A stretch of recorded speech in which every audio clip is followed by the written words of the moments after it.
tonight, people will die. I'm a man of my word.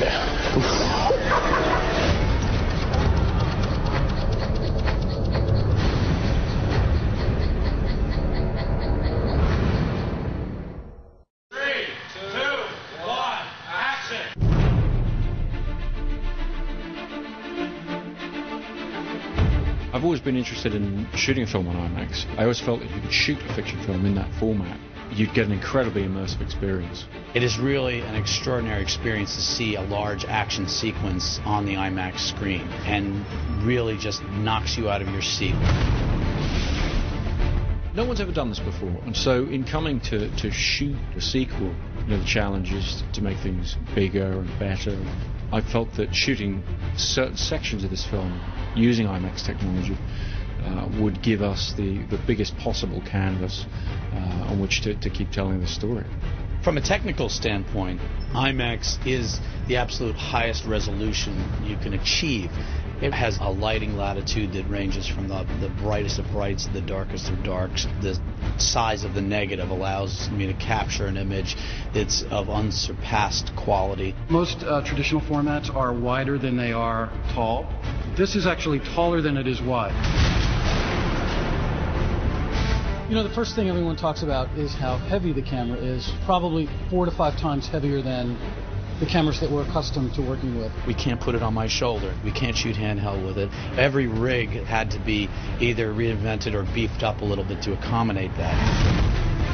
We were really able to just tear around all our locations in Chicago on real streets. I was able to put on the screen the images exactly the way I would have filmed them in 35, but what you end up with in the end is an extraordinary experience in the cinema. I think the experience is really going to be something special. You're on an incredible roller coaster. It really takes you back to being a little kid watching a film that's just larger than life.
The Cape Crusader is back with an all-star cast. The Batman franchise has an almost cult-like following, with the films grossing a total of more than $1.5 billion. Now fans are anticipating a new installment called The Dark Knight, set to swing into theaters next year. I got an exclusive sneak peek on the set in Chicago with the masked man himself, Christian Bale. Here we go, and action. I gotta find this man, Lucius. That's why I gave it to you. You're the only one who can use it. Can you set up the plot for us? When we last saw Batman, we'd gotten rid of the villains. There was a homicidal guy with the Joker out there. Where do we pick up here? With this one, it is somebody who has matured somewhat, who has come to realize that his task of cleaning up a city is perhaps not a finite one. So you get a man who's at a crossroads about which direction he should take when he's faced with the anarchy that the Joker represents, and how do you deal with somebody who has no rules whatsoever. Come on. The interesting thing about this character is in that you have to play, in a sense, two people. Right. I think it's three, really. I see three more. There is a certain multiple personality. There's a kind of a Jekyll and Hyde nature to Bruce Wayne Batman. And I think that, you know, there's the kind of beast of Batman himself, which is the incarnation of all of his rage, which he has maintained because something tragic happened to him at an early age. Why do we like this character? I mean, because as a superhero, Right. he has no special powers. I mean, he's got cash, but and his dedication. Do you think that's what attracts people, that they could be Batman? I don't know what attracts people. I know what, for me, I see him as being the kind of baddest of the superheroes. Do I look like a cop? You can trust in Harvey Dent. Thank you very much. You get to play Harvey Dent. Now, for folks who aren't really steeped in Batman lore, tell them who Harvey Dent is. Harvey Dent is the district attorney of Gotham City, who is a very good guy. He's a crime fighter. He has a big heart. He is a tough guy.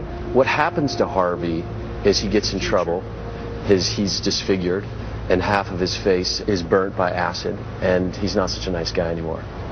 You've got an amazing cast here. You've got Christian Bale, you've got Morgan Freeman, Heath Ledger, Aaron Eckhart. I mean, all these are A-game actors. But working with such talented actors, I mean, it really makes my job a lot easier, because I get there on set and I can trust them to inhabit that character, to find the way that character will play through a scene. So it really leaves me a lot of time to worry about all of the other aspects of this type of movie making. In the previous Batman movies, the suit became a big deal, and I know for this one you've had some input into it. I like very much, just for my own personal comfort, the changes that they've made for this suit, but in it enhancing my personal comfort as well. It definitely means that we're allowing ourselves to be able to do more. It's much more agile, faster, lighter. There certainly is a lot of sweating. I bet. Going on. The Joker.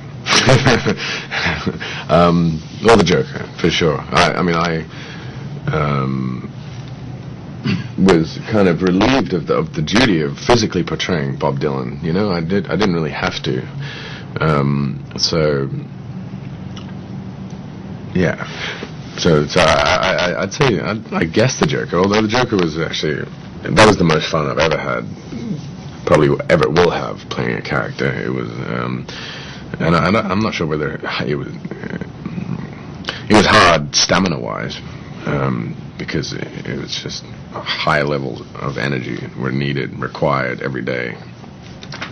But it was incredibly enjoyable. Yeah. It was one of those moments where I was asked if I would be interested in playing the Joker, and I knew 5 seconds later exactly how to play it. And I sat down with Chris and shared my thoughts with him, and they were identical to his, and we just kind of went from there. Yeah.